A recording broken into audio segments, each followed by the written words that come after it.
Greetings all. Welcome to Aquarian Diary. I'm your host, John Irving.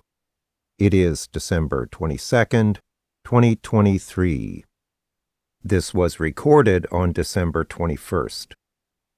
As I frequently do, I will be displaying some graphics on the screen. If the visuals matter to you and you're listening to this by podcast, you may prefer to watch this on YouTube. Today is the solstice. The day and night will be of equal length. The light will gradually start getting longer, and the reverse in the southern hemisphere. So this is great. Although we're entering winter, having that extra light for longer periods of time really makes a difference. So happy solstice, everyone. It kind of feels like this is a big one for some reason. I think it's probably because Pluto will soon re-enter Aquarius. See my last episode and others about that. I'm really looking forward to that. But today I want to touch on something that has been on my mind for about a week. I actually recorded a little bit about it in a longer segment, and then I decided, no, I'll do a separate little segment on this. So I'm re-recording it here now. And it's something that really struck me because it's not something I've seen necessarily discussed. It's implied frequently, but not considered directly. And I think it's a really important question that people might just want to think about. And it goes like this. Especially in the United States, there are millions of Americans right now, Christian nationalists, etc., who have been in the news quite a bit, especially because of people like the new speaker, Mike Johnson, and the whole agenda of the Trump campaign. And I've posted a few articles on this topic on my community tab, which I don't know how many people actually see. Some people interact, but who knows. So I'll include some of those links in the episode description as well. But generally, there is a significant movement that openly wants the United States to become a theocracy. And not only that, they have aligned themselves with many of the groups, organizations, and figures on the political right, generally those who are more extreme. And that alone has startling implications, which a lot of people have been talking about. The whole notion which Trump himself put forward about being a dictator, and the recent references to a very potent political figure from the 1930s that originated in Germany, which led to the Second World War, whose name I don't want to mention here because it will probably trigger the algorithms which are incapable of differentiating between the use of a term in a constructive context versus a harmful one, but that's a whole separate beef of mine. Really, honestly, the algorithms and their application leave a lot to be desired. Now, this term, or the name of that individual I'm referencing in the 1930s, is being used in a lot of headlines, even in places like the New York Times. So are the algorithms blocking posts from prominent, well-respected sources like the New York Times, Washington Post, Guardian, CNN? Who knows? Probably. But anyway, this whole concept of a theocracy and America becoming a theocracy, which is a distinct possibility if the former president gets reelected.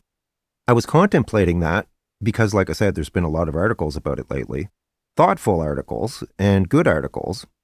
And like I've said before, I think a lot of this relates to this transit of Pluto through Capricorn, Pluto at 29 degrees of Capricorn.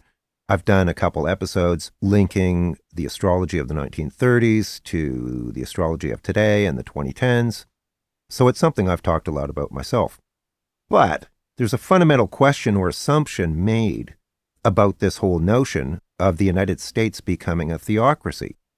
So like I said, the agenda is out there. Everybody knows that that's what they want to do, that the evangelical community believes and wants America to be a distinctly Christian state and to embrace their particular worldview in many respects and regards. I would go so far as to say that they would probably ideally want to get rid of anyone in the public service or any politicians who are not overtly aligned with them. In other words, they're not overtly Christian, which, which kind of brings us back to the Dark Ages and religious wars. And ironically, what the Taliban wanted, or ISIL, right? We're talking about basically, this would be like the Christian Taliban. They're already book banning and trying to stamp out any kind of cultural related rhetoric that conflicts with their paradigm or worldview or beliefs, or which threatens systemic white privilege. And let's be clear, these are beliefs. These are just a bunch of arbitrary beliefs based on a book that was published 2,000 years ago and then edited and re-edited so that it reflected or advanced the power of the church versus other churches and other religions. And, millions of people have died fighting religious wars for centuries. And at the same time, for those of us who are being objective, there is a phenomenal amount of hypocrisy involved in this as well, because they will say that, the state should agree with our values, but at the same time reject the values of other groups or religions that they disagree with. So they want rules that benefit them and discriminate against others, and to reject values that conflict with theirs. In other words, it's not democratic, right? This is a really big question or point, because the whole premise of the United States is that it is the world's leading democracy. Not only that, but it has promulgated that narrative to the whole world for decades, if not generations. During the Cold War, the United States was promoting the fact that we're a democracy, we're better than the communists, et cetera, et cetera, et cetera. There was almost a world war over this. Think the Bay of Pigs. And trillions of dollars have been spent to defend that narrative in military spending and foreign policy and foreign aid and investments and so forth. So this whole question of, are we a democracy or are we an illiberal state, like some form of autocracy or dictatorship or fascism? And let's face it, there's lots of cases in the past where religious organizations have aligned themselves with fascist movements. Poland recently just flipped, where they had a very Christo-fascist kind of state, and now they just recently elected Donald Tusk, who is much more liberal and democratically oriented. But I digress. The question is, and I would like you to reflect on this, is the notion of America being a theocracy even possible? Think about that. Is it conceivable that America could become a theocracy? My immediate response is, hell no. It will never happen. Here's why. If a group of radical, militant Christian nationalists tried to take over the United States and impose their theocratic worldview and political order on the rest of America, it would probably lead to civil war.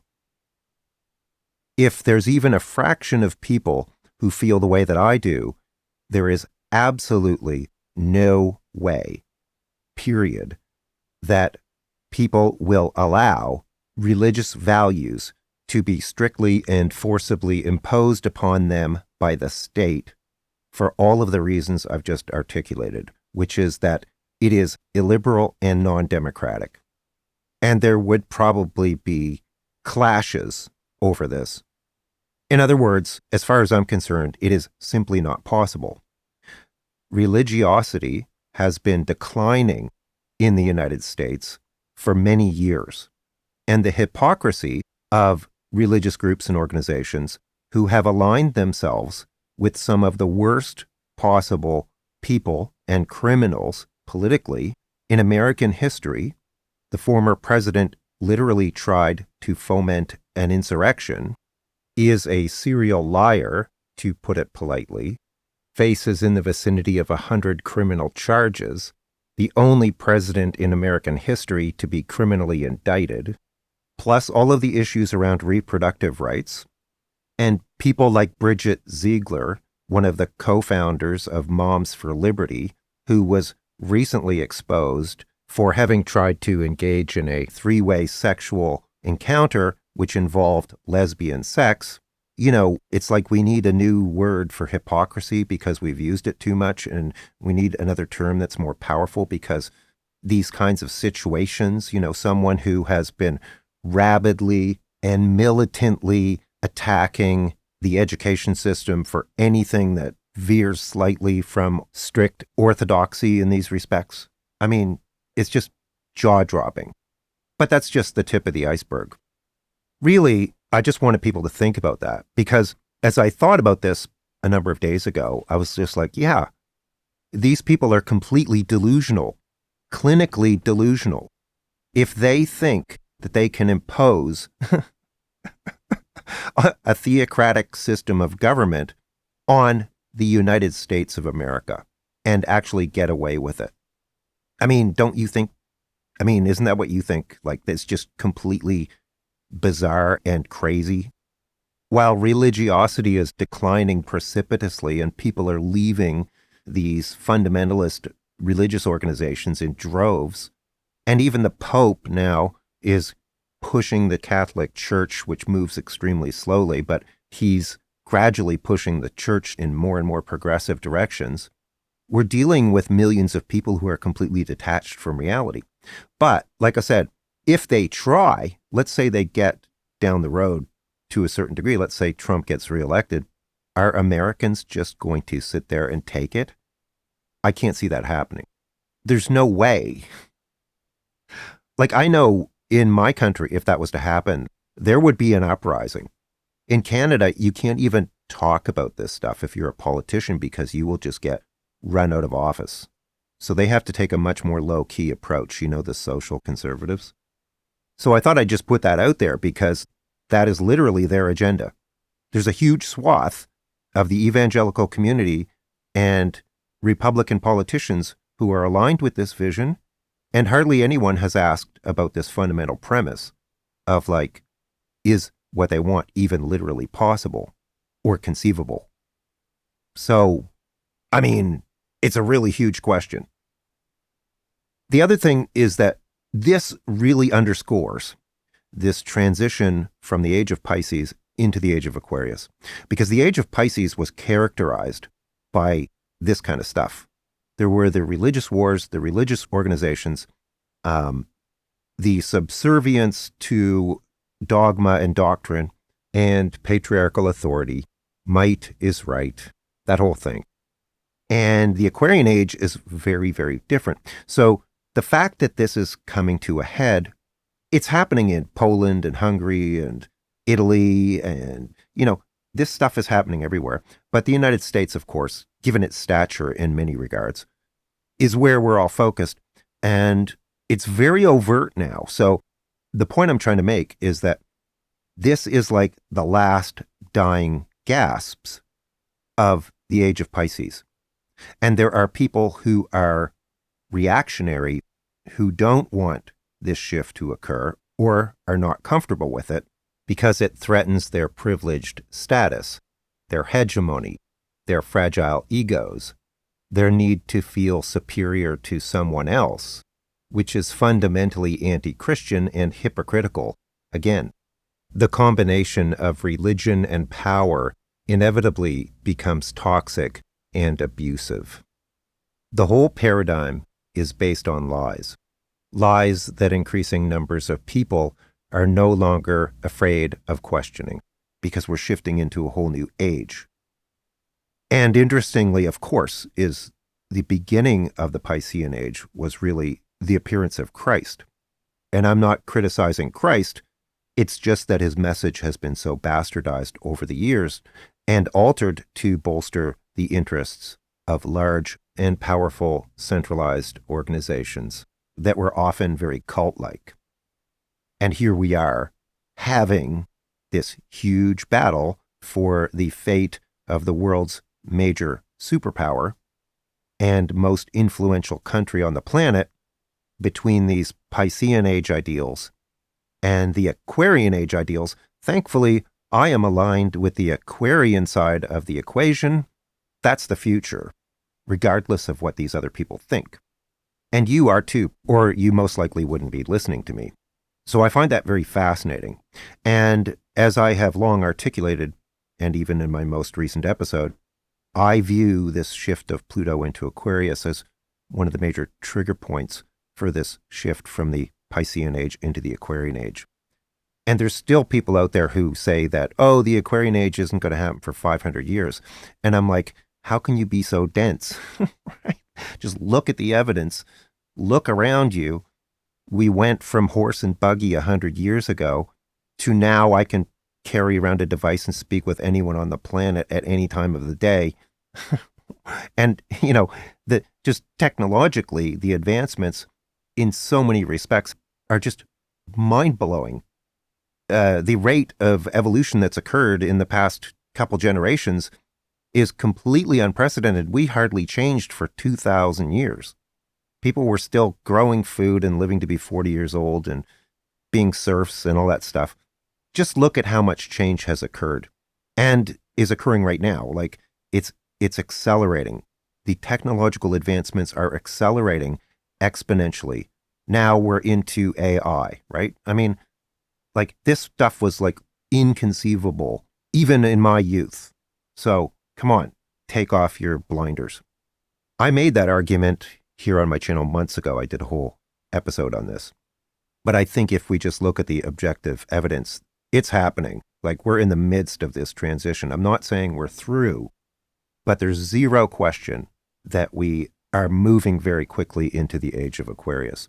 And this whole debate about theocracy versus democracy, which is really the root of a lot of this backlash that's going on with right-wing extremism and everything.